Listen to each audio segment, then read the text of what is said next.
Nasalang 24 na katao sa landslide sa Kerala State, India. Nagsagawa na ng rescue operation ang mga otoridad, subalit sila dahil sa malakas na pagbuhos ng ulan at pagguho ng mga tulay sa nasabing lugar. Mga detalye na balita ibabahagi maya-maya.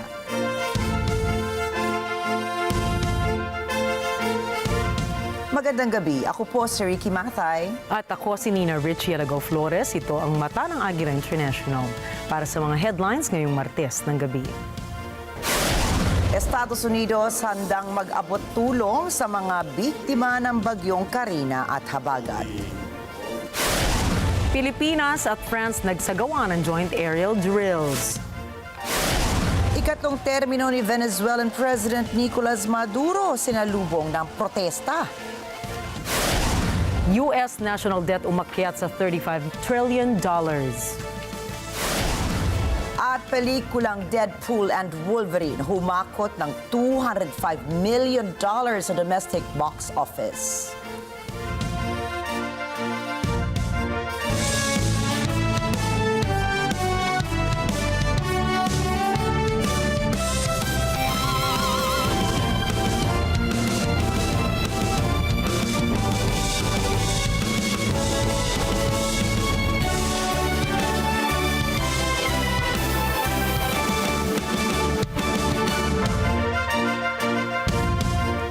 Muling pinagtibay ng Pilipinas at Estados Unidos ang kanilang matatag na alyansa sa isinagawang Foreign and Defense Ministerial o 2+2 meeting sa Maynila.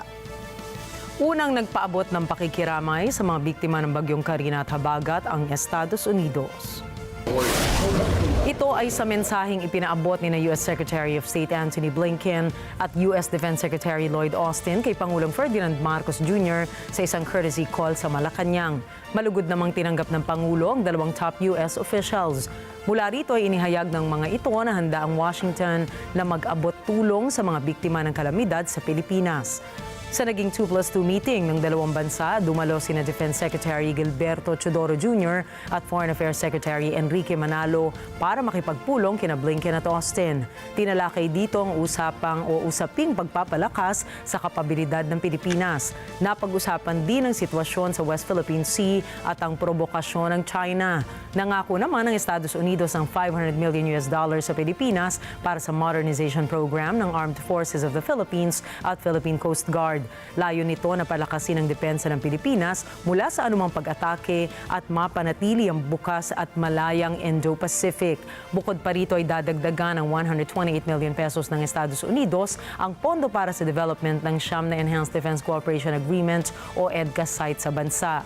Malaki ang pasasalamat ng Pilipinas sa tulong nitong matatanggap mula sa Estados Unidos. Tiniyak naman ng mga top officials na mananatiling matibay ang 7 dekadang alyansa ng Pilipinas at US kung saan ay hindi ito masisira ng anumang sitwasyong politikal sa pagitan ng dalawang bansa. Nagsagawa ng joint aerial exercise ang Philippine Air Force o PAF o PAF at French Air and Space Force sa Zambales. Sinabi ni PAF or PAF Acting Public Affairs Office Chief Colonel Rafael Santiago, nagpakita ng taktikal na kasanayan sa pagmamaniobra at technique sa isang simulated combat scenario ang dalawang air forces. Ipinakita rin ng PAF or PAF at ng kanilang French counterpart ang kanilang kahusayan sa air-to-air combat. Ayon kay Santiago, ang joint aerial exercise na ito ay isang pangunahing bahagi ng projection of a heavy air package in Southeast Asia o PEGASI 2024 ng French military. Layunin ng 2024 PEGASI na palakasin ang military partnerships, mapahusay ang kahandaan sa aerial operations at matiyak ang katatagan ng rehiyon sa pamamagitan ng collaborative training and strategic deployments. Hindi obligado ang pamahalaan ng Pilipinas na makipagtulungan o magbigay daan sa anumang hakbang na nais gawin ng International Criminal Court o ICC sa bansa. Ito ang pahayag ni Solicitor General Menardo Guevara sa gagawing interview ng ICC prosecutor sa 5 bagong persons of interest na sangkot umano sa drug war ng Duterte administration. Paliwanag ni Guevara, maaaring interviewin online, sa telepono, sa email o face-to-face ng ICC ang 5 persons of interest basta't pumayag ang mga ito. Subalit, hindi anya maaasahan ng ICC na makikipag-ugnayan ng gobyerno ng Pilipinas. Giit ni Guevara, ang Pilipinas ay ganap ng disengaged sa ICC noong taon pang 2019. Dahil dito, walang legal na tungkulin ng Pilipinas na magbigay ng anumang tulong sa ICC prosecutor sa pagsasagawa ng investigasyon nito. Batay sa nakalap na trajectory ng Philippine Coast Guard or PCG sa kanyang surveillance mission, inaasahan pong hindi naaabot sa National Capital Region ang oil slick na mula sa lumubog na MT Terra Nova sa baybayin ng Limay, Bataan. Paliwanag ni PCG NCR Central Luzon spokesperson Lieutenant Commander Michael John Encina, ang trajectory ng oil sheen ay patungo sa Cavite at Batangas.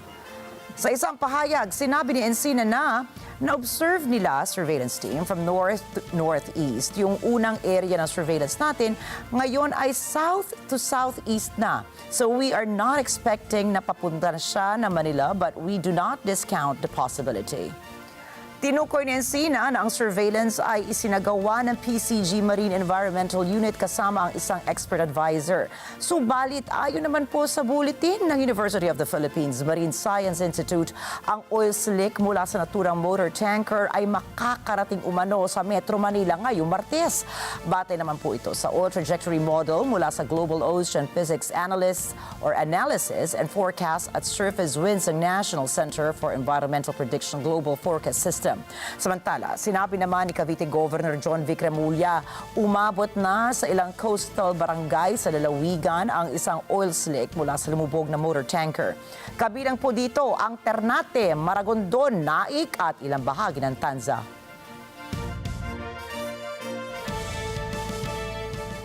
Nag-anunsyo ang Department of Education at DepEd na magkakaroon ng Saturday classes.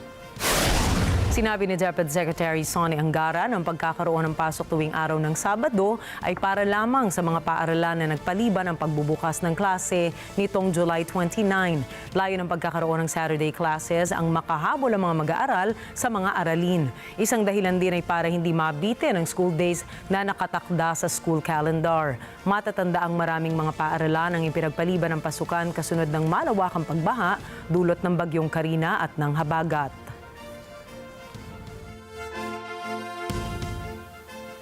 Sinabi naman ng Anti-Red Tape Authority o ARTA na umakyat ng 3 pwesto ang Pilipinas sa Global Anti-Red Tape Rankings. Ito anila ay patunay na nakakagawa ng mahahalagang hakbangin sa paglaban sa korupsyon ang bansa.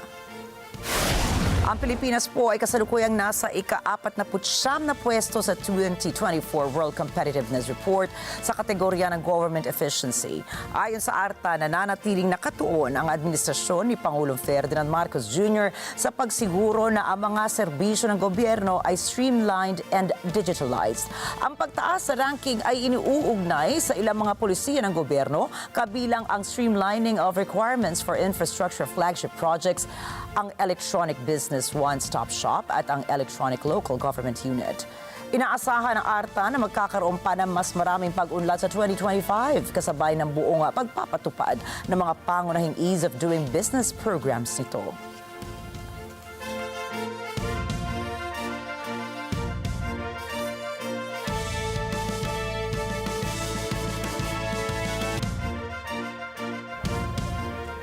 Ayon sa Pag-asa, patuloy na makararanas ng pag-ulan ng Luzon habang tumataas ang bilang ng mga nasawi dahil sa 2 bagyo at habagat na umabot na sa 39.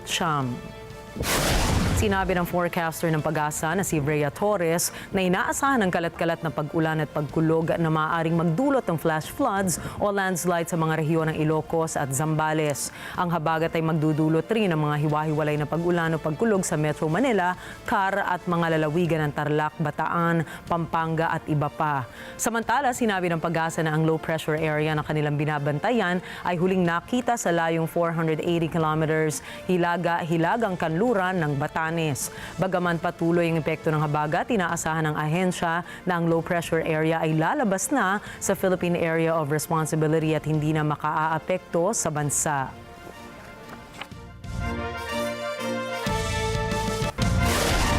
Susunod, anak na babae ni Kim Jong-un tinitingnan bilang susunod na leader ng North Korea. Biden nais reformahin ang Supreme Court. At Pangulo ng Mexico umapela sa mga kartel na itigil ang labanan. Detalye ng mga balitang yan sa pagbabalik ng Mata ng Agila International.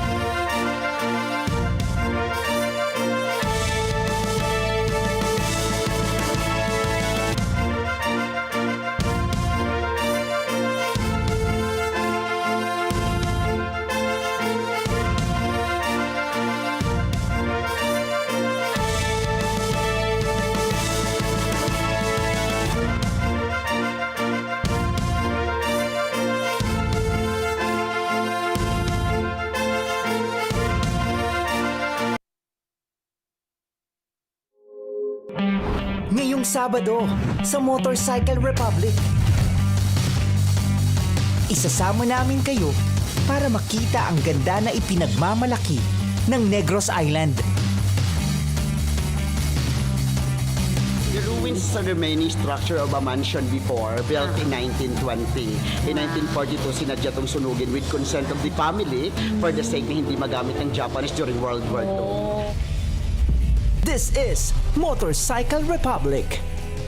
Tuwing Sabado, 5 p.m. to 6 p.m.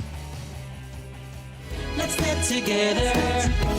Sunday 25. Sunday 25. Join Open for Business as we speak with one of the country's A-list fashion designers, Francis Libiran, a name synonymous with luxury, intricate details, and show-stopping gowns. Watch as he reveals his fascinating transition from architect to fashion icon and successful entrepreneur.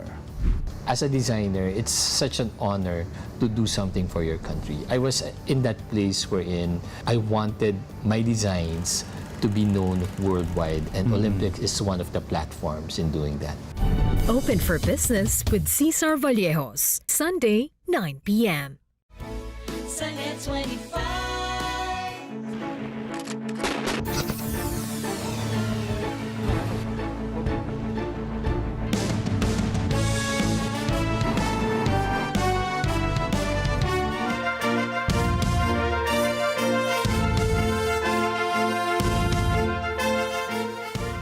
Ibinunyag ng National Intelligence Service or NIS ng South Korea na si Kim Jong-un ang posibleng maging tagapagmana ni North Korean leader Kim Jong-un.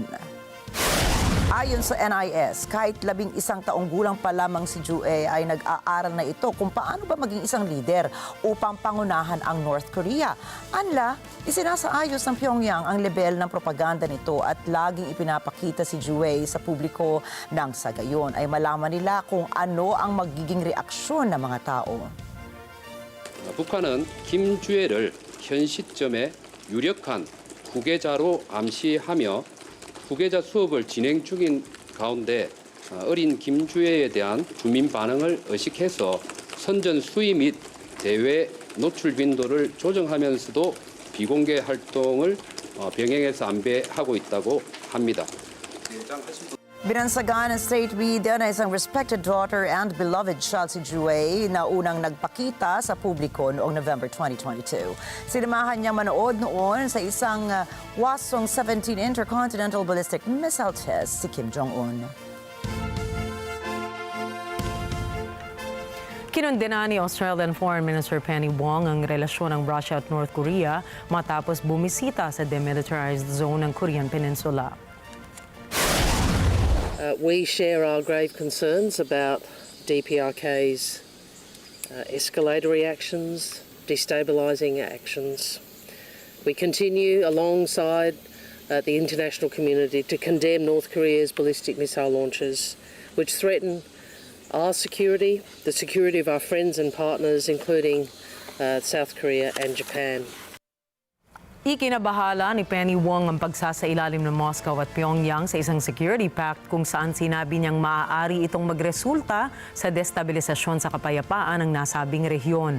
Dagdag pa nito na ang pagbigay ng armas ng North Korea sa Russia ay may posibilidad na maglabag sa ilang United Nations Security Council resolutions.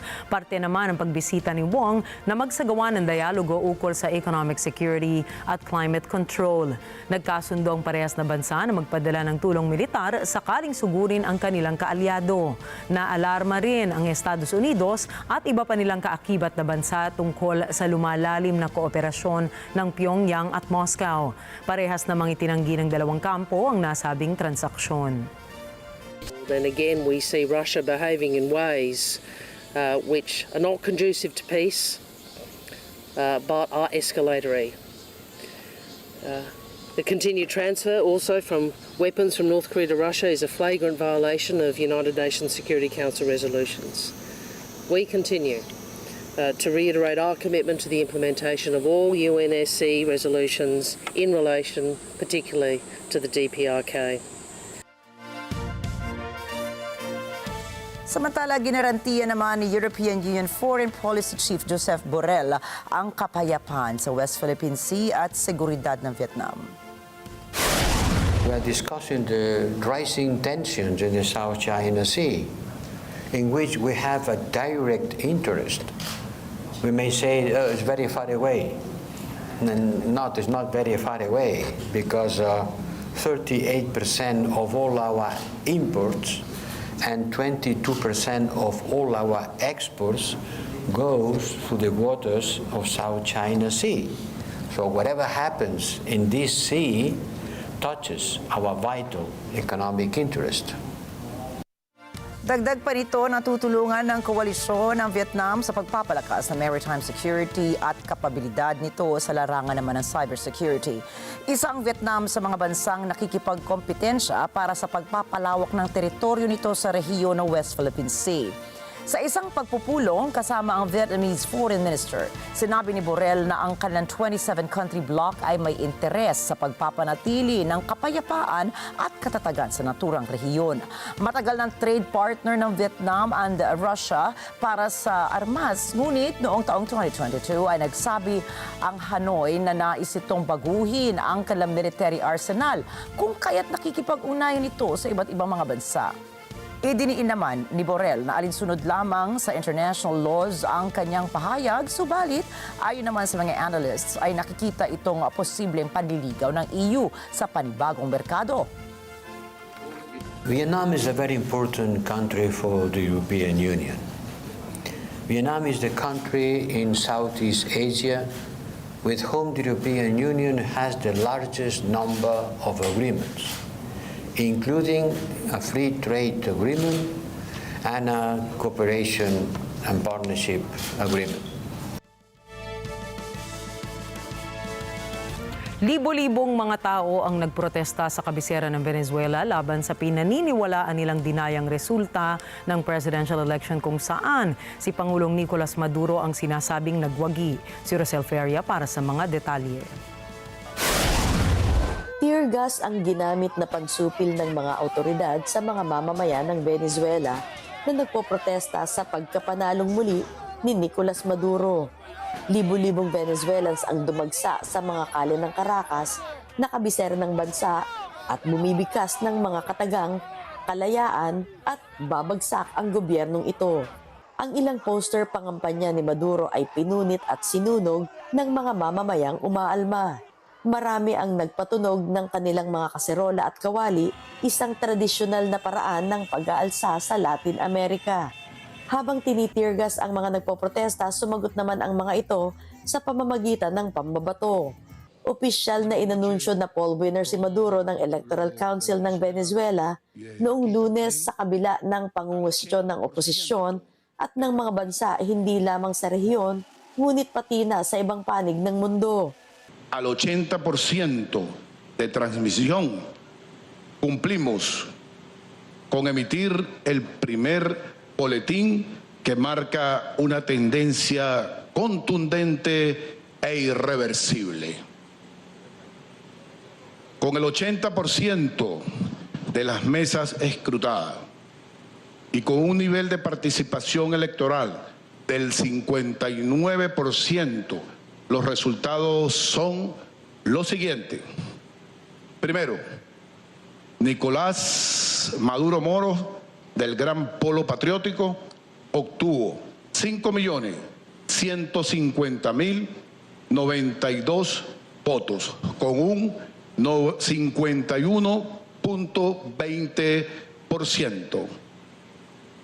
El candidato Edmundo González, de la Mesa de la Unidad, obtuvo 4.445.978 votos, con un 44.2%.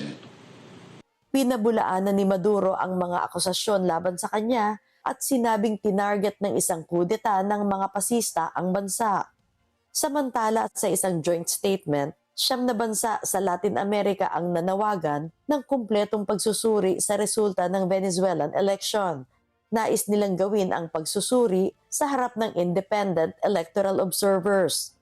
Ang 9 na mga bansa ay Argentina, Costa Rica, Dominican Republic, Ecuador, Guatemala, Panama, Paraguay, Peru at Uruguay.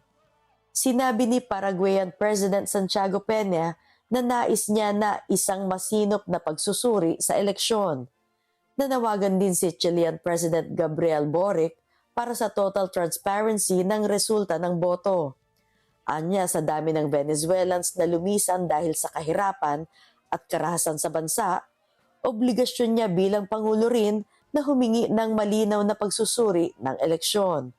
Ani Boric, maaga pa para batiin si Maduro ng congratulations. Lo que yo he manifestado y lo he conversado también con el canciller y con diferentes personas en América Latina y en el mundo, es que las elecciones y elecciones que generan tanta expectación como esta tienen que ser absolutamente transparentes y verificables, y lo señalaba ayer públicamente, tienen que ser verificadas por veedores internacionales no dependientes ni partidarios del gobierno. Hasta el momento, con la información que tenemos, todavía no se entregan todas las actas que podrían verificar esa elección. Mientras eso no se haga, nosotros como país nos vamos a abstener de hacer un reconocimiento a lo que ha señalado el Consejo Nacional Electoral. Sobre medidas a tomar, primero esperemos a ver qué es lo que finalmente sucede. Yo creo que hay que hacer toda la presión de la comunidad internacional, de la sociedad civil, para que acá haya transparencia, verificación. Y en esto, miren, lo conversaba o lo veía con el presidente Arévalo, hace poquito el presidente de Guatemala, que estuvimos hace poco en su inauguración. Cuando uno ve el dolor de millones de venezolanos que han salido al exilio producto de la difícil situación en los últimos años en Venezuela, yo por lo menos, independiente de las posiciones políticas, me siento obligado moralmente a exigir total transparencia en esta elección, y por lo tanto creo que salir a hacer felicitaciones es hoy día apresurado. Mientras no se entreguen las actas, mientras no haya una completa transparencia, nosotros por lo menos nos abstenemos. Ayon naman kay Mexican President Andres Manuel López Obrador, kikilalanin nila sino man ang ideklara ng Electoral Council na tunay na Pangulo ng Venezuela. Anya, aantayin nila ang resulta ng recount at saka magpapahayag ng opisyal na pagbati. Subalit pauna na nitong binati ang mga mamamayan ng Venezuela sa anyay eleksyong malaya sa karahasan. Electoral confirma esta tendencia, nosotros vamos a reconocer al gobierno electo por el pueblo de Venezuela, porque así es la democracia. Pero vamos a esperar. Por eso tampoco podemos desconocer ningún resultado. Vamos a esperar. No. Rosel Feria para sa Mata ng Agila International, trusted, connected, on point. Sa kabila ng mga pagbatikos at protesta ng oposisyon ukol sa pagkapanalo ni Nicolas Maduro bilang Pangulo ng Venezuela, ay tila nakahanap naman ng kakampi ang re-elected President ng Caracas. Nanawagan ng Foreign Ministry ng China sa mga nagpoprotesta na irespeto ang matagumpay na pagkapanalo ni Maduro sa presidential elections.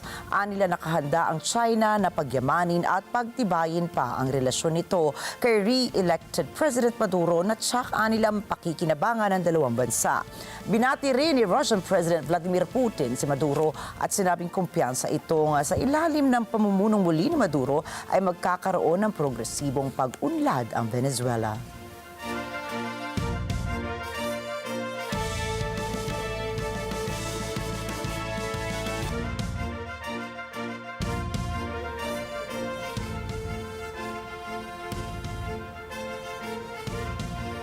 Matapos namang ideklarang panalo si Pangulong Nicolas Maduro nitong eleksyon sa Venezuela, nagpahayag ang Washington ng pagkabahala kung tama ba ang resulta ng halalan. Si Rose Papa Angeles para sa report.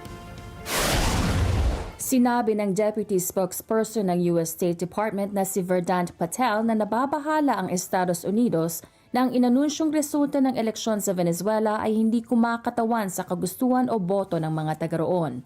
Ang pahayag nito ay kawangis ng kay-US State Secretary Antony Blinken na nasa Tokyo. I'm just not going to get into the specifics of our diplomatic engagements beyond just saying that in the context of Venezuela, you've heard us say this before, we of course welcome dialogue in good faith and we support the Venezuelan people's desire for competitive and inclusive elections on July 28th. And we are clear-eyed that democratic change will not be easy and certainly requires a serious commitment. We're going to continue to work with the international community and democratic actors in Venezuela to support the aspirations of the Venezuelan people. I will also just add that in our viewpoint, it continues to be the case that the full implementation of the Barbados Agreement offers the best path to restore the democracy that Venezuelans deserve, improve economic and humanitarian conditions, as well as address the migration crisis as well. Samantala, kaugnay ng pinaghihinalaang dinayang resulta ng eleksyon, sinabi naman ng Panama na iatras nito ang mga diplomat sa Venezuela at sususpindihin ang ugnayan ng dalawang bansa. Ayon kay Panamanian President Jose Raul Mulino, mananatiling ganito ang sitwasyon hanggang magkaroon ng pagkilatis sa mga pangyayari at sa sistema ng computer na bumilang sa mga boto. Ito anya ay upang malaman ang tunay na nais ng mga mamamayan ng Venezuela.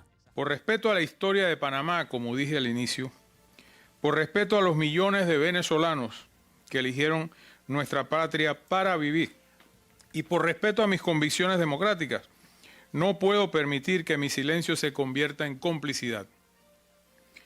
El gobierno de Panamá anuncia el retiro del personal diplomático de Venezuela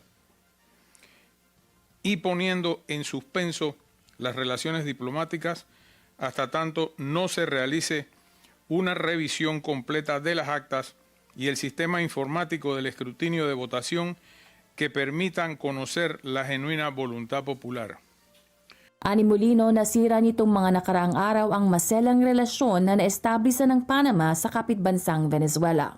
At hindi niya magsawalang kibo ang Panama sa harap ng tangkang institutional coup laban sa desisyon ng mga mamamayan ng Venezuela.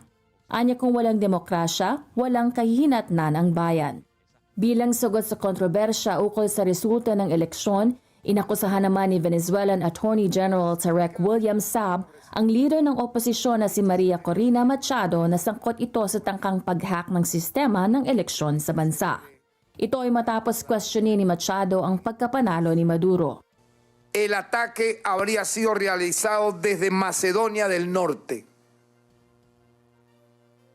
y habría tenido la intención de manipular los datos que se estaban recibiendo en el CNE.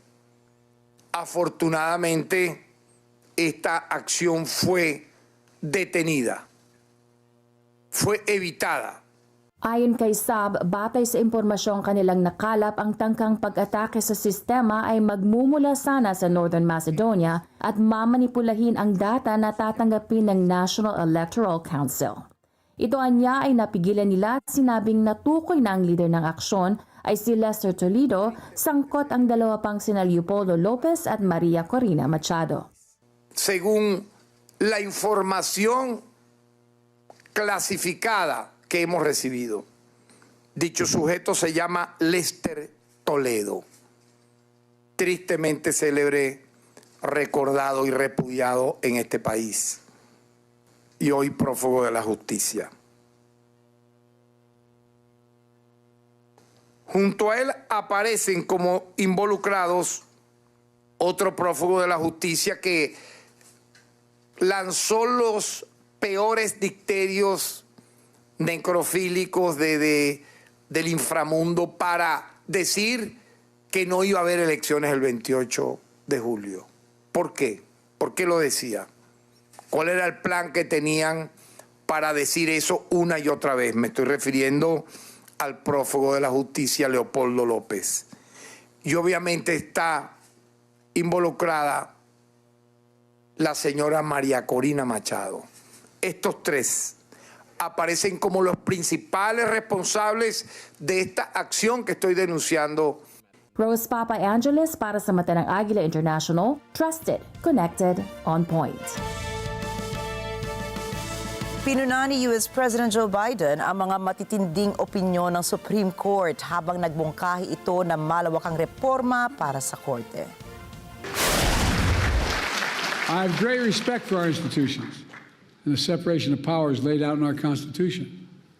But what's happening now is not consistent with that doctrine of separation of powers. Extremism is undermining the public confidence in the court's decisions. As soon as I came to office, I convened a bipartisan presidential commission on the Supreme Court of the United States, comprised of leading constitutional scholars, both liberal and conservative, to provide recommendations on potential reforms to the court. I've been careful in these deliberations because these are serious, serious decisions. In the face of increasing threats to American democratic institutions, I used the Commission's analysis, and today I'm calling for 3 bold reforms to restore trust and accountability to the court and our democracy. As the press shouted to me as I got off Air Force One, the Republican Speaker of the House said, whatever he proposes is dead on arrival. Well, I think his thinking is dead on arrival.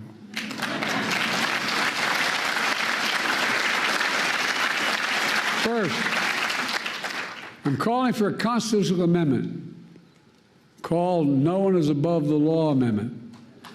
It holds, and I mean this sincerely, it holds that there's no immunity for crimes former president committed while in office. I share our founders' belief that the president must answer to the law. The president is accountable in the exercise of the great power of the presidency. We're a nation of laws, not kings and dictators.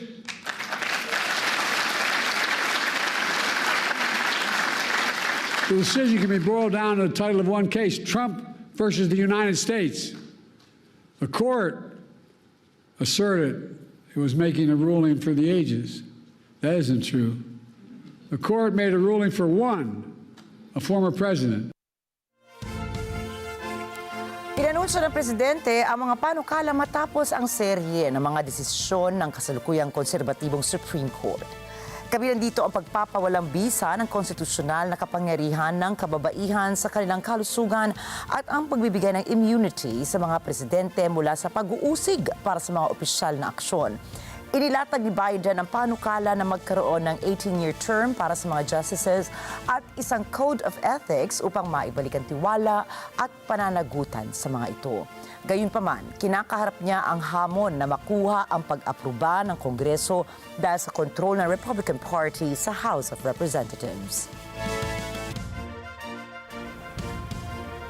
Gumawa ng di pangkaraniwang hakbang si Mexican President Andres Manuel Lopez Obrador sa pag-apela niya sa mga drug cartels na itigil ang labanan sa isa't isa.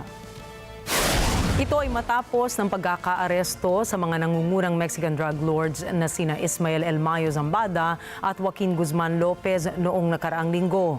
Sinabi ni President Lopez Obrador na naniniwala siyang alam ng mga drug traffickers na sila lamang ang magdurusa kung paiigtingin nila ang mga panloob na labanan. Gayunpaman, nagpahayag din siya na nagpadala na siya ng karagdagang 200 elite na sundalo para sa umula sa isang paratrooper unit sa estado ng Sinaloa bilang paghahanda.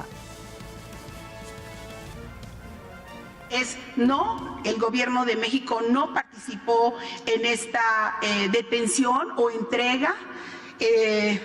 Esto no es así. Y pues vamos a seguir colaborando con el gobierno de Estados Unidos como lo hemos hecho hasta esta ocasión. Matagal nang nahahati ang Sinaloa cartel dahil sa labanan sa pagitan ng mga tagasunod ni Zambada at ang mga karibal na tagasunod ng mga anak ni drug lord Joaquin El Chapo Guzman. Sinabi ng Estados Unidos na exaggerated lamang ang mga alalahanin ukol sa posibleng mas malawak na labanan sa pagitan ng Israel at Hezbollah militants. Kasunod po ito ng pahayag ng ilang mga opisyal ng Israel na nagbabadya ng matinding paghihiganti na maaaring mangyari sa lalong madaling panahon. Inakusahan ng Israel at US ang Hezbollah na nakabase sa Lebanon sa isang atake noong nakaraang linggo na ikinasawi ng dose-dosenang bata sa Golan Heights. Binigyan na rin ng autoridad ng Security Cabinet ng Israel si Prime Minister Benjamin Netanyahu and Defense Minister Yoav Gallant na magsagawa ng isang atake militar bilang tugon dito. Ginagamit din ng mga opisyal ng Israel ang mga matitinding salita upang balaan ang Hezbollah na ang isang all-out war ay maaaring sumiklaban ng mga oras. Gayunpaman, mariing itinanggi ng Hezbollah ang anumang kaugnayan sa insidente sa Golan Heights.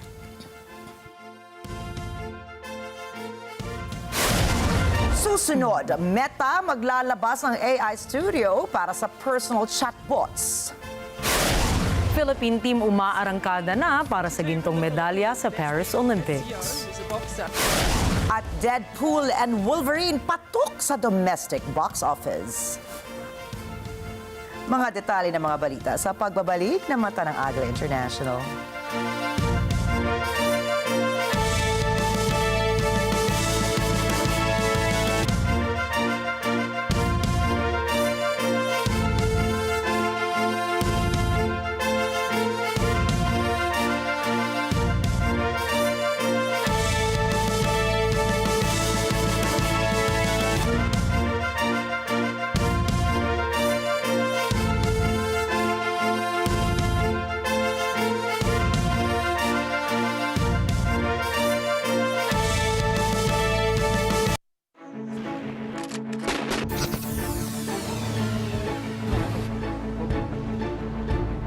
Alam namin ang iyong pagsisikap.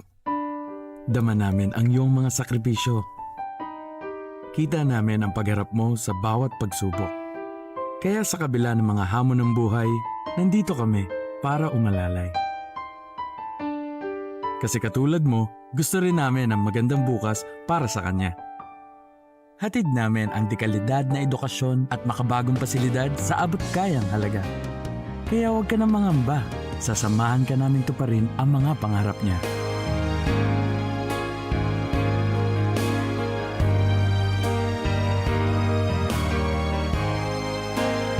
Maaasahan mong sulit dito ang mga pinagsikapan mo. Sa aming mga makabagong pasilidad at sistema ng edukasyon. Mailalabas natin ang aking talino at mga kakayahan niya. Kahit sa munting halaga, makakasiguro ka na makakasabay siya sa mabilis na pag-ikot ng mundo. Sa New Era, karamay mo kami sa bawat hamon. Kaagapay mo kami sa bawat hakbang. Kasama mo kami sa bawat ngiti at tagumpay.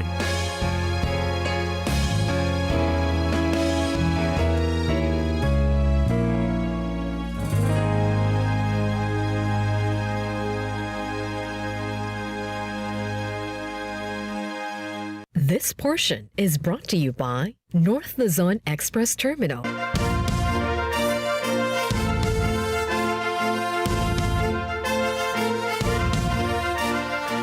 Babalik ang mata ng Agila International sa pagpapatuloy ng ating mga balita ngayong gabi.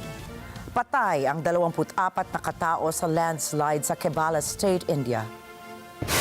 Ayon sa lokal na ulat, umaga nito Martes nang tumama ang landslide sa mabundok na lugar ng Wayanad District. Nagsagawa na ng rescue operation ang otoridad. Subalit, hirap sila dahil sa malakas na pagbuhos ng ulan at pagguho ng mga tulay sa nasabing lugar. Sinabi ni Kerala Minister A.K. Sasindran, nagpapagamot ngayon ang nasa 66 na katao sa ospital. Naka-high alert na ang mga karatig na lugar dahil sa ulat panahon na malakas ang pagbuhos ng ulan. Suspendido na rin ang pasok sa mga paaralan sa 10 mula sa 14 na distrito ng Kerala. Nagpaabot naman ng pakikiramay si Indian Prime Minister Narendra Modi sa mga naging biktima ng kalamidad. Nag-anunsyo na rin si Modi ng tulong pinansyal kung saan ang mga kaanak ng biktima ay makatatanggap ng 200,000 rupees at 50,000 rupees naman sa mga nasaktan.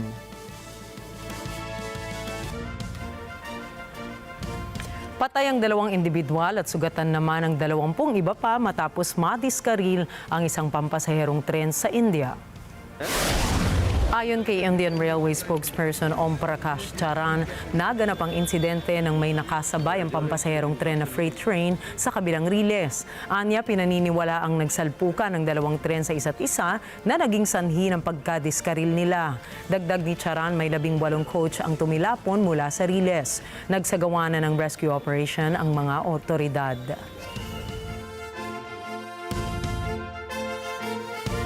Patay ang 2 bata habang 11 naman ang sugatan sa pananaksak ng isang menor de edad sa England. Ayon sa Northwest Ambulance Service, ay 13 mga ambulansya ang kanilang ipinadala sa lugar ng insidente. Kaagad namang sinugod ang mga biktima sa Alderhay Children's Hospital, kung saan ang 6 sa mga ito ay nasa kritikal na kondisyon. Bukod dito, ang nasabing lugar ay isang dance class workshop na dinadaluhan ng mga batang nasa 6 hanggang 11 taong gulang. Nakumpiska naman ng mga otoridad ng isang kutsilyo mula sa 17 taong gulang na suspect na hinihinalang ginamit sa pananaksak. Samantala, nagpaabot naman ng pakikiramay ang Prime Minister ng United Kingdom na si Keir Starmer sa pamilya ng mga batang nasawi.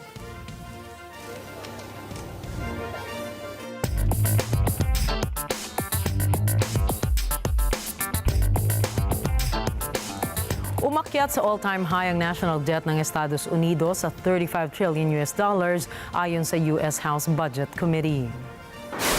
Para kay Representative Jody Arrington, ito ay isang alarming milestone dahil patuloy na lumolobo ang utang ng Washington. Mula rito, hinikayat ng mambabatas na mas lalong gawa ng paraan na mabawasan ang utang ng gobyerno. Ipinahayag din ni Arrington na umaasa siya na masosolusyonan nito ni former US President Donald Trump sakaling manalo ito sa darating na eleksyon sa Nobyembre. Ayon sa Washington, tumaas ang utang nito simula nang naupo bilang Pangulo si Trump at si US President Joe Biden. Batay sa datos naman ng House Budget Committee, lumago ng $8.4 trillion hanggang sa $27.7 trillion ang utang na iniwan ng administrasyong Trump. Sa kasalukuyan din sa kalkulasyon din ng komite, ang kasalukuyang utang ng Estados Unidos ay katumbas ng $104,497 kada isang Amerikano.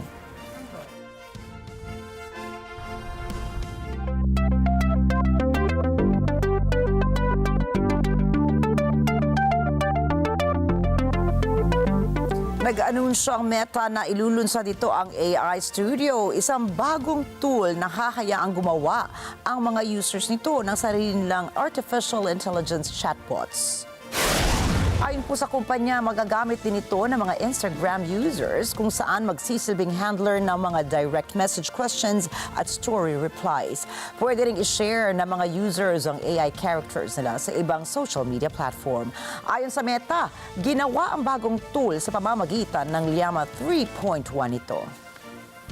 Hey everyone, we got another big AI release today. First, Meta AI is on track to reach our goal of becoming the most used AI assistant in the world by the end of the year. There are hundreds of millions of people using it already, and we keep making it smarter, and freely available in more countries. Today, we're upgrading Meta AI with our newest model, Llama 3.1, which will also be the first open source model at the frontier and among the most advanced out there. It's a really big improvement. Smarter, supports more languages, better reasoning, just better overall. I'm going to go deeper on Llama 3.1 in just a minute. But over the next couple of weeks, we're also adding a couple new features. Meta AI's Imagine feature that generates images fast as you type will also let you put yourself in your images in any style and doing almost anything that you can think of. So I think that's going to be quite a bit of fun. We're also getting closer to releasing a tool.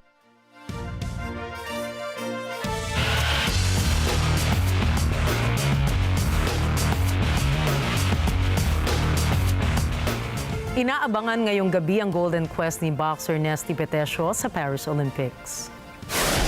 Ito na marahil ang uling Olympics ni Nesty at umaasa siya na ngayong taon ay masusungkit na niya ang gintong medalya. Matatandaan na noong Tokyo Games ay silver medal ang naiuwing karangalan ni Nesty para sa bansa.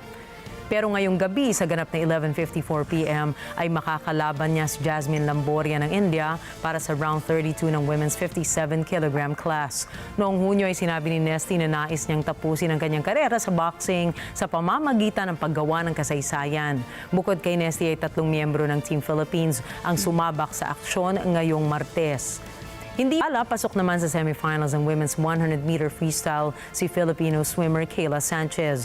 Siya ay muling lalaban bukas kung saan ang 8 pinakamabilis na manlalangoy ang mag-a-advance sa final round.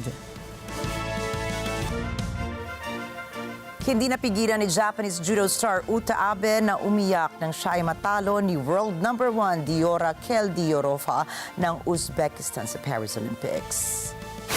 Pagkatapos ng laban ay hindi na nagpaunlak ng interview si Abe at umiyak na lamang sa kanyang coach na si Masuchi Katsuyuki. Nahirapan din ang kanyang mga kasama na siya ay patahanin dahil hindi nito agad natanggap ang kanyang pagkatalo. Hanggang sa athlete's room, umiiyak pa rin daw ito. Nag-viral po sa social media ang pag-iyak ng Japanese judo star na kasalukuyan ay nasa 4.6 million views na. Nag-iwan ng mga mensahe, mga fans ni Abe at sinabing ginawa naman itong lahat upang manalo. May mga nagsabi rin na pinaghandaan ni Abe ang lahat, subalit hindi ito sapat sa lakas ni Diora. May nag-post din ng mga emoticons at sinabing bumawi na lamang si Abe sa susunod na Olympics. Si Abe ay 4-time world champion at nanalo ng gintong medalya noong Tokyo Olympics.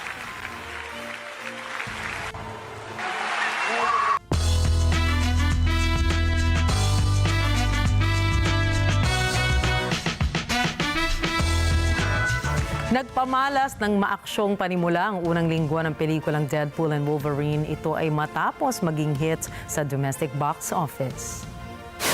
Nakapagtala ang Deadpool and Wolverine ng mahigit sa $250 million na kinikilalang ika-8 biggest opening film ngayong taon.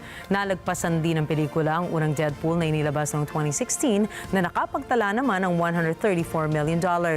Bukod dito ay nagpasalamat naman sa isang Instagram post ang aktor na si Ryan Reynolds kung saan ay tinawag niya itong kind of hard to process. Umiikot ang kwento ng pelikula sa pagnanais ni Deadpool na makatakas sa kanyang nakaraan bilang isang superhero. Tampok din sa pelikula ang mga natatanging karakter at Marvel cameos na siyang inaabangan ng mga fans. Samantala, sa pagpapalabas ng iba't ibang pelikula ngayong taon, ay patuloy pa ring nangunguna ang Inside Out 2 na nakapagtala naman ng $1.5 billion. Suportado ngayon ng American rapper na si Megan Stallion ang kampanya na gagawin ni Kamala Harris sa Atlanta, USA. Magkakaroon ng isang special performance ang rap star sa trial campaign rally ni Kamala.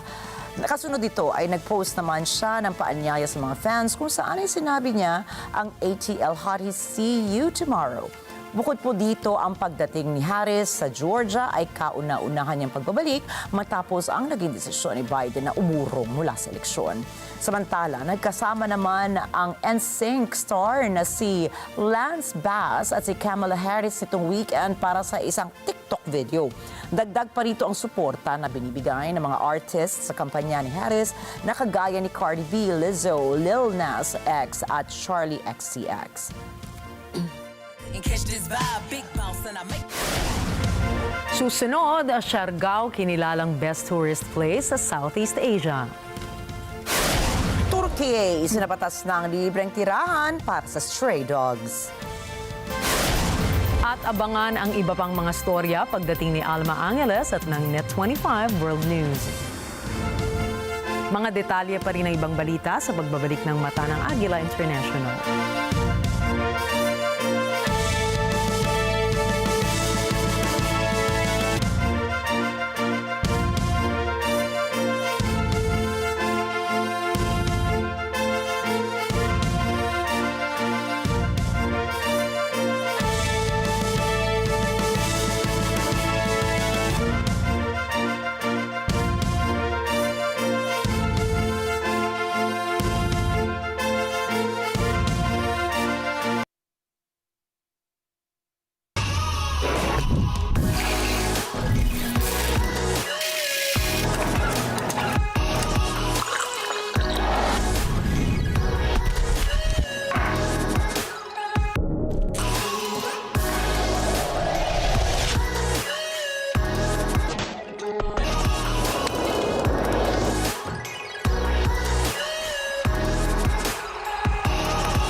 Nanguna ang Siargao sa best places to visit sa Southeast Asia.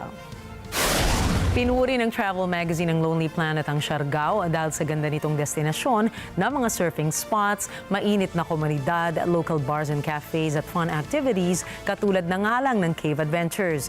Ikinatuwa ni Department of Tourism or DOT Secretary Cristina Garcia Frasco ang pagkilala ng nasabing pahayag sa sikat na tourist spot sa lugar. Dagdag pa ni Frasco ay isang tagumpay para sa isla, mga mamamayan nito o mga mamamayan ng Siargao at kapwa Pilipino. Isa rin sa ang island sa sikat na venue kung saan isinasagawa ang mga national surfing competitions dahil sa magagandang alon nito. Samantala, kabilang din sa Lonely Planet ang Amed sa Bali, Khao Pang sa Vietnam, Khao Sok National Park sa Thailand, Luang Prabang sa Laos, Penang sa Malaysia at Gili Air sa Indonesia. Kinilala naman noong July ang Siargao ng Global Travel Magazine na surfing capital of the Philippines. Inaprubahan ng mga parlamento ng Turkey ang batas na naglalayong makapagbigay ng tirahan para sa mga stray dogs.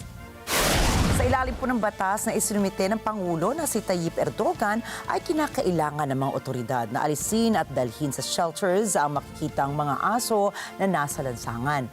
Bukod dito ay inabusuhan din sila na ikulong ang mga aso na mangangagat pati na rin ang mga nasa matinding sakit na hindi pa magagamot.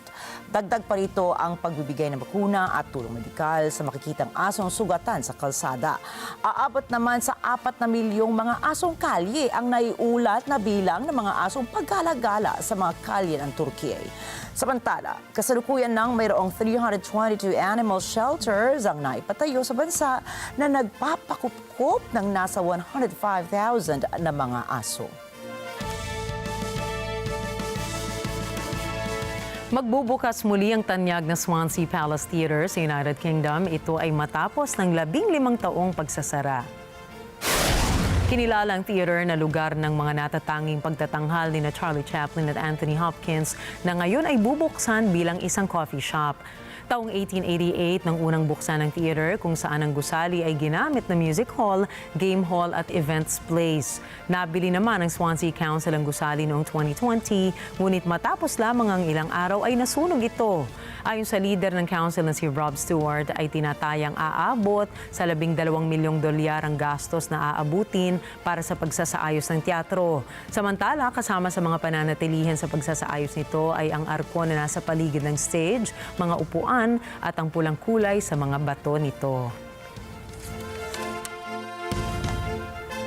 Nina, meron na naman tayong ilalagay sa ating bucket list at travel list natin. Naku, grabe naman talaga. Oo nga, di ba lagi natin pinag-uusapan lalabas tayo ng bansa, Europa pa nga, layo, di ba?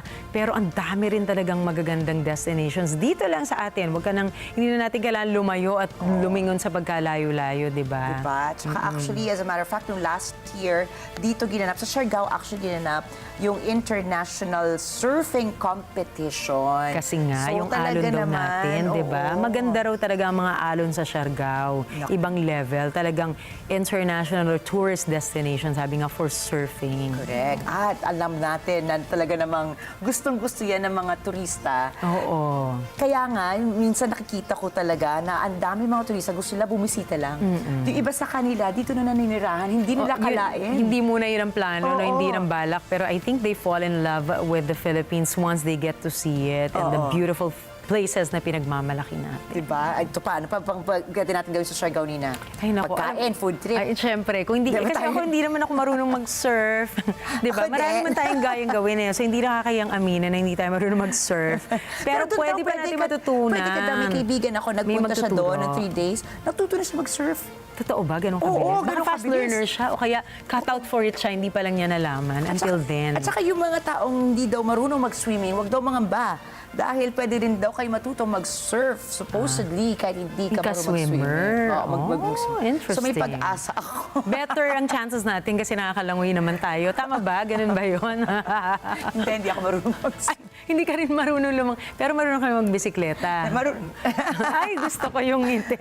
Marunong ako yung, alam yung backstroke. Masyadong maraming revelation sa iisang gabi lang, Ricky. Pwedeng ipagpaliban muna natin para sa ibang araw na malaman kung ano ba yung mga sikretong hindi mo pala alam gawin. Pero ayun na nga, everything na mga hindi kayang gawin, it's a challenge to yourself. Oo naman. There's something that you can do with your life every day. Exactly. Diba yung ano ko? Tsaka you're never too old for anything. Yes, diba? May mga bagay na late mo matututunan sa buhay, pero hindi too late mong matututunan. Maganda yan. We have to keep ourselves on our toes all the time.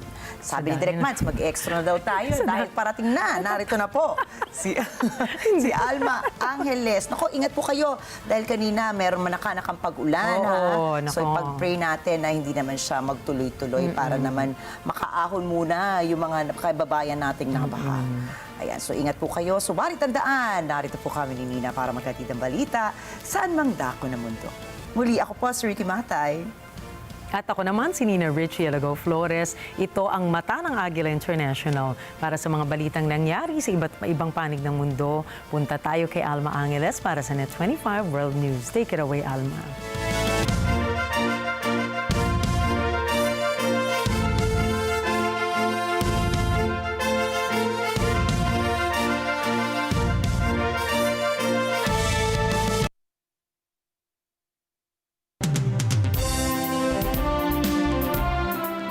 Thank you, Nina and Ricky. Good evening, everyone. I'm Alma Angeles. You're watching Net 25 World News on tonight's headlines. President Marcos Jr. emphasized the importance of regular engagements between Manila and Washington during a meeting with U.S. Secretary of State Antony Blinken and Secretary of Defense Lloyd Austin. Specific context of our situation here in the West Philippine Sea and in the Indo-Pacific are continuously examined and re-examined, so we are agile in terms of our responses. U.S. Secretary of Defense Lloyd Austin and Secretary of State Antony Blinken met with their Philippine counterparts with rising tensions in the South China Sea taking center stage. Both of us share concerns, and many other countries in the region share concerns as well, about some of the actions that the People's Republic of China has taken, escalatory actions in the South China Sea, the East China Sea. Dozens of people were killed and scores injured after landslides struck the hills of India's southern Kerala state. Venezuela is in turmoil following contested presidential election results, with accusations of fraud and widespread protests erupting across the country. The news starts now.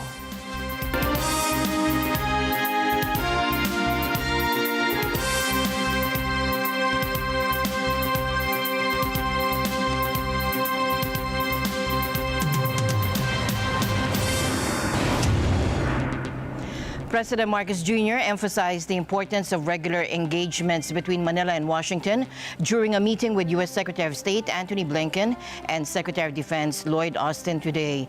He highlighted that such interactions are crucial for ensuring, quote, agile responses to maritime tensions with China. A series of escalating confrontations between Philippine and Chinese vessels in the disputed waterway have raised concern that Washington could be dragged into a conflict due to its mutual defense treaty with Manila. U.S. Secretary of State Antony Blinken and Defense Secretary Lloyd Austin are in Asia to strengthen a latticework of regional alliances as Washington counters China's growing military and diplomatic influence. Blinken and Austin kicked off their Manila leg with a meeting with President Marcos before holding 2+2 talks with their Philippine counterparts, Enrique Manalo and Gilberto Teodoro. Secretary Tony Blinken and Secretary Lloyd Austin for the 2+2 meetings that we are going to be conducting. Welcome back to the Philippines. And I'm always very happy that these communication lines are very open so that all the things that we are doing together in terms of our alliance, in terms of the specific context of our situation here in the West Philippine Sea and in the Indo-Pacific, are continuously examined and re-examined. So we are agile in terms of our responses. I think today is genuinely historic. This is the first time that the Philippines has hosted our 2+2. It's, I think, really evidence of a steady drumbeat of very high-level engagements between our countries that are covering the full range of issues and opportunities that bring us together, not only security, but also economic, and we're truly grateful for this partnership. You know, I've said a number of times that we're more than allies, we're family. And it always feels that way when you know, I'm working with our colleagues. You know, we have common interests, common values, and so I think we've done a lot over the last 3.5 years to continue to strengthen our alliance, and we look forward to continuing to work with you and your team to move even further. But thanks for your leadership, Mr. President. Again, it's been a great 3.5 years, and I look forward to another 3.5 or another 4.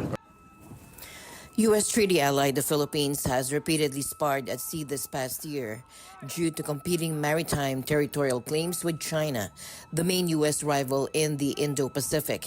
Beijing and Manila have, however, reached a provisional agreement to ease tensions and manage differences. Staying in Manila today, U.S. Secretary of Defense Lloyd Austin and Secretary of State Antony Blinken met with their Philippine counterparts, with rising tensions in the South China Sea taking center stage. During the talks, Austin and Blinken reaffirmed the United States' unwavering support for the Philippines in defending its sovereign rights. They emphasized the importance of maintaining freedom of navigation and overflight in accordance with international law. Both of us share concerns, and many other countries in the region share concerns as well, about some of the actions that the People's Republic of China has taken, escalatory actions in the South China Sea, the East China Sea, and elsewhere. And this is something that we heard much about from our colleagues at the recent ASEAN meetings. Defiance of the 2016 Arbitral Tribunal decision, coercive methods being used in the seas. We welcome the provisional agreement, understanding reached between the PRC and the Philippines on the rotation and resupply at the Second Thomas Shoal. And we were pleased to see that the first resupply mission subsequent to that understanding went forward without incident. It's very important that that be the standard, not the exception. And as I said to the Chinese Foreign Minister when we met in Laos a few days ago, China must uphold its commitments to not obstruct the Philippines in their resupply missions. We stand by our ironclad defense commitment to the Philippines under the Mutual Defense Treaty. That extends to armed attacks on Filipino armed forces, public vessels or aircraft, including the Coast Guard, anywhere in the Pacific, including the South China Sea. In a significant gesture, Blinken announced a $500 million package in foreign military financing for the Philippines. We're now allocating an additional $500 million in foreign military financing to the Philippines to boost security collaboration with our oldest treaty ally in this region. New steps to strengthen the alliance, a once-in-a-generation investment to help modernize the Filipino Armed Forces and Coast Guard, our first bilateral security sector assistance roadmap, doubling our investments in the Enhanced Defense Cooperation Agreement. We are living in an incredibly complex moment, and as a result, the partnership between our countries is more important than ever, and our commitment to growing it now and for the years ahead is resolute. Beyond the security discussions, Blinken also highlighted the Philippines' growing semiconductor industry, a vital sector in the global supply chain. Today, as we convene the fourth 2+2 meeting between us, we continue the important conversation that began between our defense establishments in 2002, not only in words, but backed up by concrete accomplishments. We thank the U.S. government for the continued assistance in building up our capabilities, which will provide a tremendous boost in order for us to establish a credible deterrent to unlawful foreign aggression. Now, during our meeting, we also reaffirmed that the Mutual Defense Treaty remains the bedrock of our alliance. And let me be clear. The Mutual Defense Treaty applies to armed attacks on either of our armed forces, aircraft, or public vessels anywhere in the South China Sea. Australian Foreign Minister Penny Wong voiced strong concerns over a security pact between Russia and North Korea, calling it a destabilizing force in the region. Australian Foreign Minister Penny Wong said that a security pact signed by Russia and North Korea was destabilizing the region, adding that North Korea was giving weapons to Russia in flagrant violation of UN Security Council resolutions. Wong was speaking to reporters in the city of Paju after a visit to the nearby demilitarized zone separating the two Koreas, which remain technically at war. Under the pact, North Korea and Russia agreed to provide immediate military assistance if either faces armed aggression. Washington and its allies are also alarmed by the deepening military cooperation between Russia and North Korea and have accused both nations of breaching international laws by trading in weapons for Russia to use against Ukraine. And again, we see Russia behaving in ways which are not conducive to peace, but are escalatory. The continued transfer also from weapons from North Korea to Russia is a flagrant violation of United Nations Security Council resolutions. We continue to reiterate our commitment to the implementation of all UNSC resolutions in relation particularly to the DPRK. Pyongyang and Moscow have denied conducting any arms transactions. Wong will meet South Korean Foreign Minister Cho Tae-yul later to discuss matters including North Korea and bilateral cooperation for regional peace. We share our grave concerns about DPRK's escalatory actions, destabilising actions. We continue alongside the international community to condemn North Korea's ballistic missile launches, which threaten our security, the security of our friends and partners, including South Korea and Japan. She arrived in Seoul after attending summits in Laos at a gathering of the ASEAN bloc and joining a meeting of Quad foreign ministers in Tokyo with counterparts from the US, Japan, and India. The wait is almost over. Ukraine will soon get its hands on the coveted F-16 fighter jets. But can these planes be a game changer in the face of a determined Russian adversary?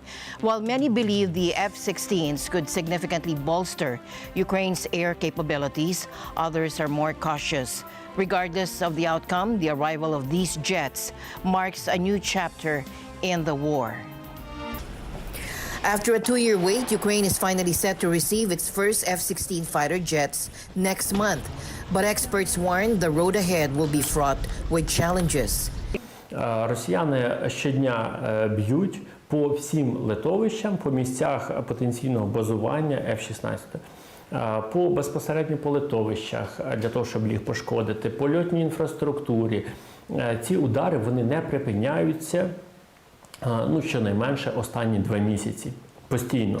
Kiev has been desperate for these advanced fighter jets to counter Russia's air dominance, but the delay in training pilots and building the necessary infrastructure has given Moscow time to fortify its defenses.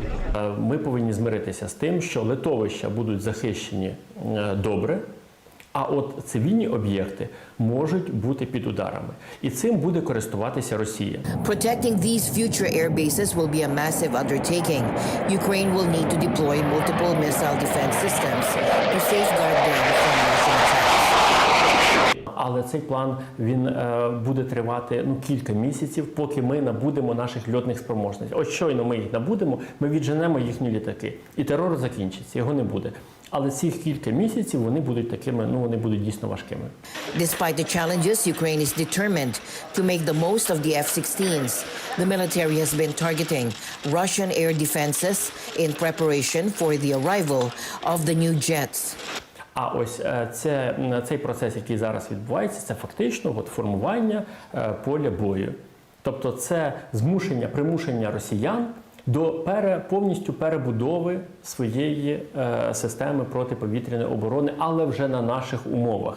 На тих умовах, де завдаються удари і де росіянам потрібно десь закривати дірки, їм потрібно перебудовувати всю цю конфлікту. The coming months will be critical for Ukraine as it races to prepare for the arrival of the F-16s and to counter Russia's relentless air attacks. Russia's Navy began planned exercises involving most of its fleet in the Arctic and Pacific Oceans, as well as in the Baltic and Caspian Seas, according to the Defense Ministry today. Russia is considered by most military analysts to have the world's third most powerful navy after those of the US and China. And Russia has a significant ballistic missile nuclear submarine fleet. The Russian drills, which include 20,000 personnel and 300 ships, will test the readiness and capabilities of the Navy at all levels, according to the ministry. The drills will include over 300 combat exercises, including practicing the use of anti-aircraft missiles, artillery, anti-submarine weapons, and passive interference, according to the ministry. About 300 surface ships and boats, submarines, and support vessels, some 50 aircraft, and more than 300 units of military and special equipment will be involved in the combat training. Venezuela is in turmoil following contested presidential election results, with accusations of fraud and widespread protests erupting across the country. President Nicolas Maduro's claim of victory has sparked intense political unrest, with the international community expressing serious concerns about the legitimacy of the election. During the post-election chaos, demonstrators ripped Maduro campaign posters from street posts and burned them. Many banged pots and pans, a traditional form of protest in Latin America. Members of the National Guard fired tear gas in the direction of protesters. Some responded by throwing rocks at Guard members. ¡Ganó el mundo! Y van a decir que ganó el Maduro más huevo ese. Eso no se puede. El pueblo está recho. Aquí está el pueblo. Y el pueblo es el que decide. Y nosotros decidimos por el mundo. Yo no soy político, pero de verdad fue un fraude más grande del mundo. Porque por todos lados decía, ganó el mundo, presidente. Y de repente, de la noche a la mañana, ganó.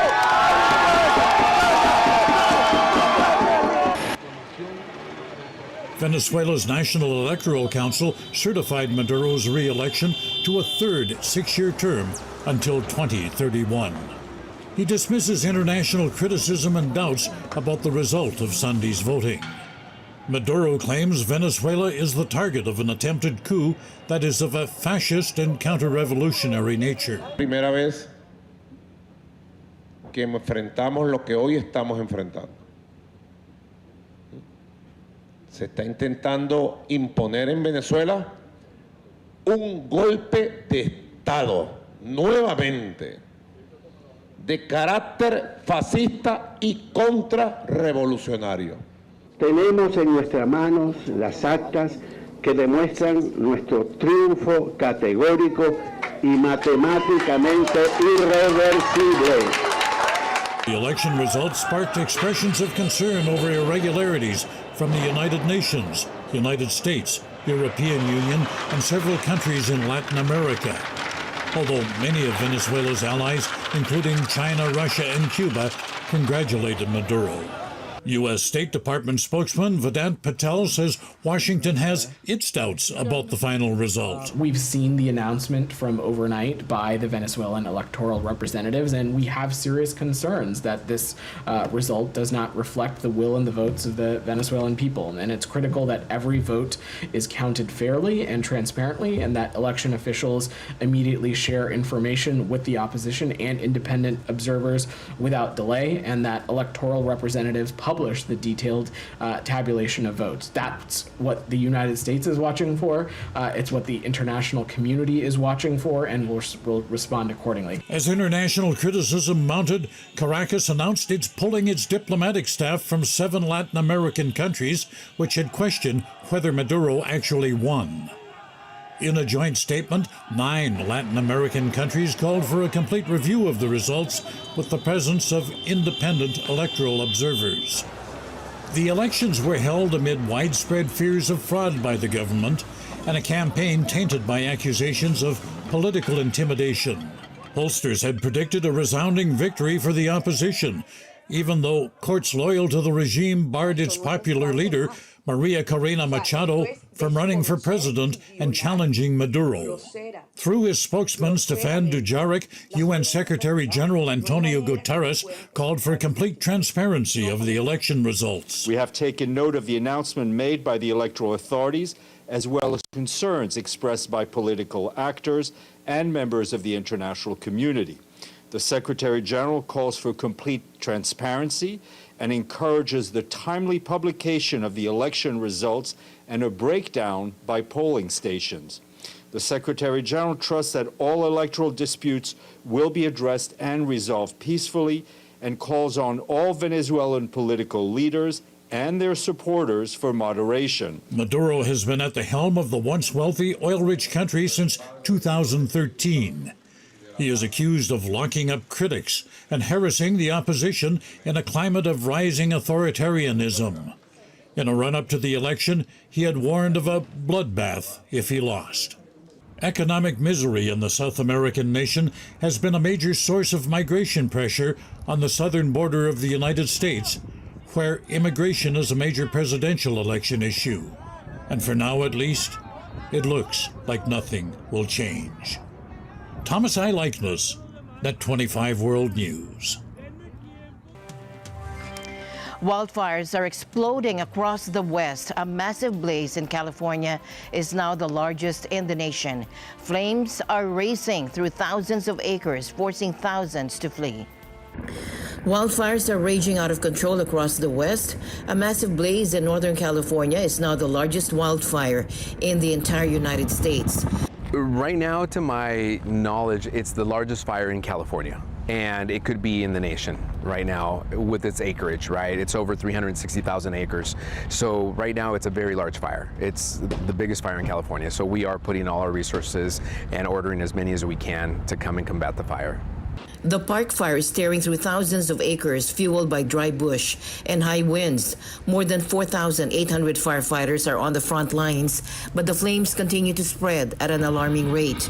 Like we said, in less than a week, we approximately have, I think, 100 structures that have been damaged. No casualties, no injuries so far. The things that surprised us all is how fast the fire moved in such a short amount of time. I have not personally seen a fire grow so fast in such a short amount of time.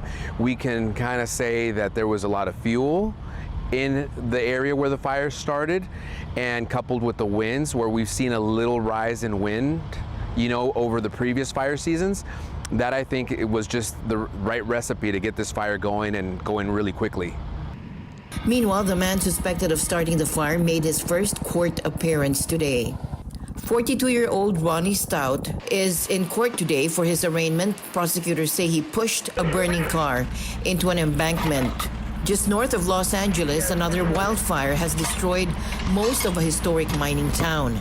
And fire officials are now warning that these are just the beginning as dangerous fire conditions persist across the region. I know from a different perspective, they're all very worried. You know, they've had some very damaging fires here over the last few years.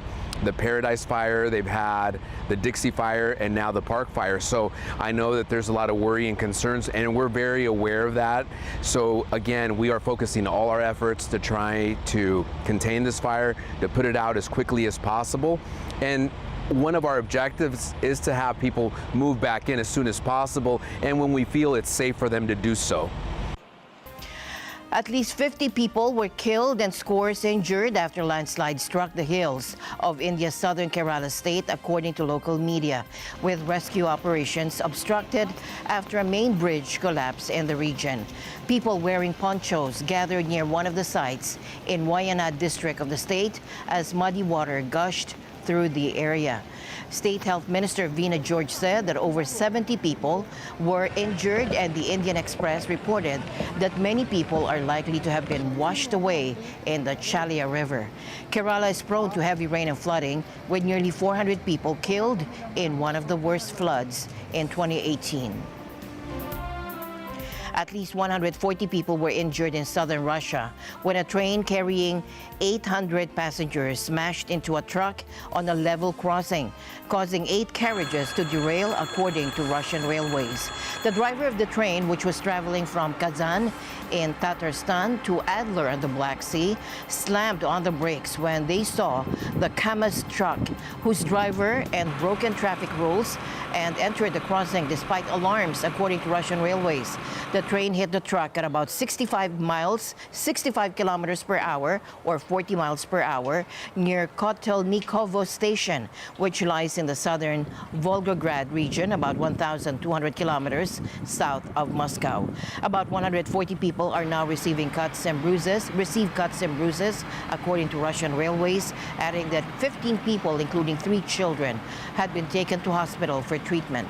The driver of the KAMAZ, who was thrown about 15 meters or 50 feet by the impact, was in a grave condition, according to the MASH Telegram channel, which published the video showing the battered remains of the cabin of the truck and a man who it said was the driver with blood on his face. Russia's emergency ministry said fire and rescue workers were trying to free passengers, saying a total of 9 carriages had been derailed. 2 children were killed and at least 9 others injured, 6 critically, in a horrific knife attack at a dance class in northern England. A 17-year-old male is in custody on suspicion of murder and attempted murder. Police say the motive for the attack is still under investigation. It is with great sadness today I am here to advise that 2 children have died as a result of the injuries sustained in this morning's knife attack. 9 other children have been injured, and 6 of them are in a critical condition.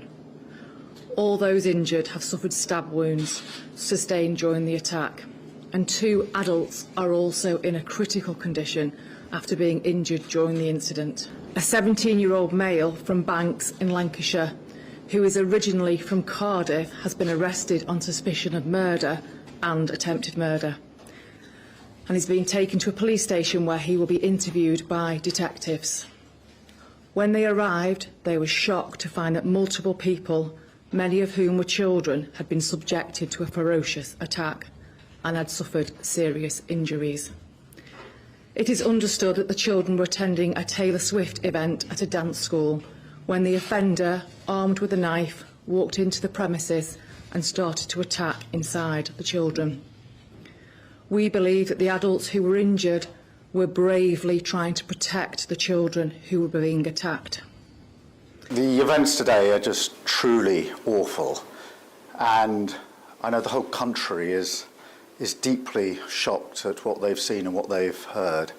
And I know I speak for everybody in the whole country in saying our thoughts and condolences with the victims, their families, their friends and the wider community. And it's almost impossible to imagine the grief that they're going through and the trauma that they're going through. Vero, a groundbreaking robot dog developed by the Italian Institute of Technology, is offering a potential solution to the pervasive issue of cigarette butt pollution when Net 25 World News returns.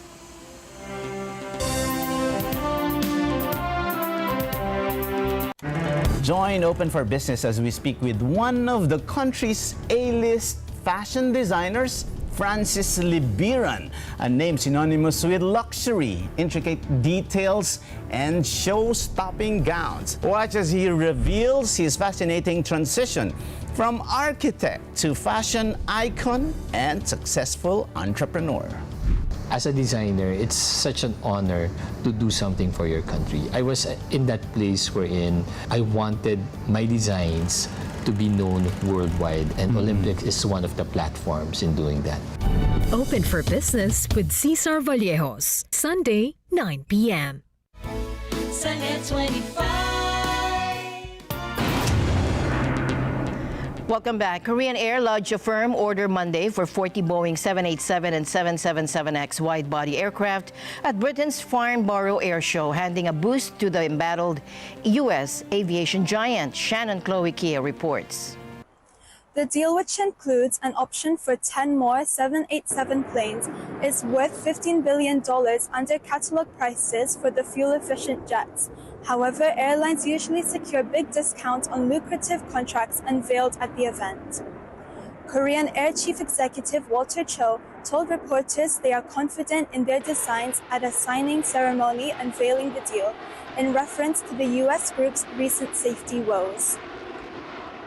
The Seoul-based carrier expects the first delivery to be in 2028.